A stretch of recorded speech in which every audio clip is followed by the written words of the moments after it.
Assalamu alaikum wa rahmatullahi wa barakatuh. This is Najwa Husseini with Azadi News. More 15 Rohingya dead as boat capsizes off in Bangladesh. Amnesty International says Burma must lift repressive laws. Refugees risk starvation as NGOs struggle with food stock.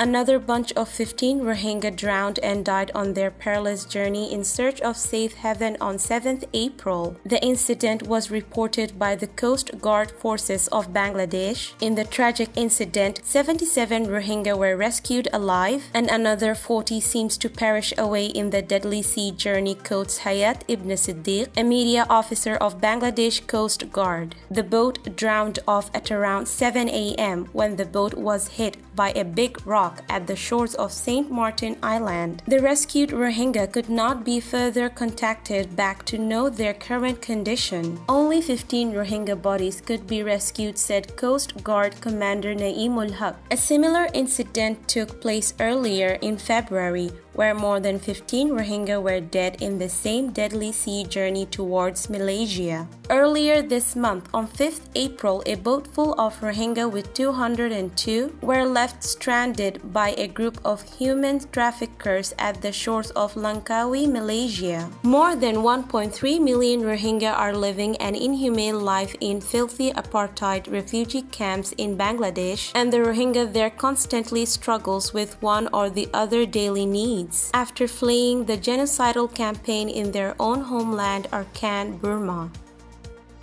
Amnesty International criticized Burma's government on Monday, saying it has failed to safeguard freedom of expression and the rights of human rights defenders and activists. The London-based rights organization expressed disappointment that after 4 years in power, the government of Nobel Peace Prize laureate Aung San Suu Kyi has done little to change the country's legal framework. Burma is scheduled to hold a general election late this year. Myanmar remains a country where the slightest criticism of the authorities can land you in jail. The group's senior director for research advocacy and policy, Claire Algar, said in a statement, "Environmental activists, poets, and students are among those who have been arrested and persecuted simply for expressing their opinion." In a report issued Monday, the group noted that Suu Kyi was a target of the same repressive legal system during her previous years-long struggle to end military rule and bring democracy to the nation. Amnesty International said it is especially alarming that journalists and activists are being detained during the COVID-19 pandemic.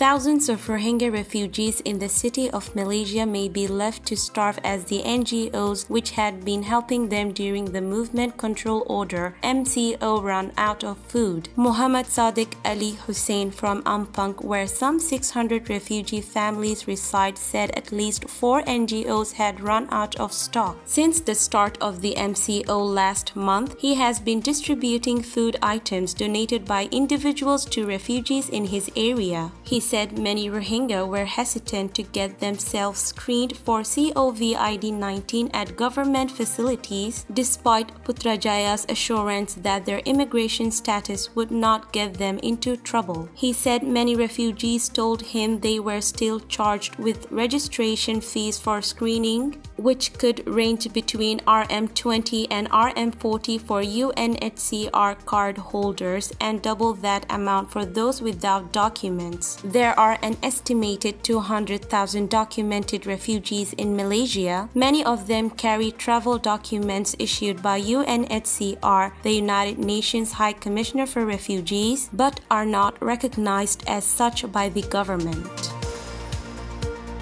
This is today's news. To get more updates about Rohingya, subscribe to our YouTube channel and hit the notification bell.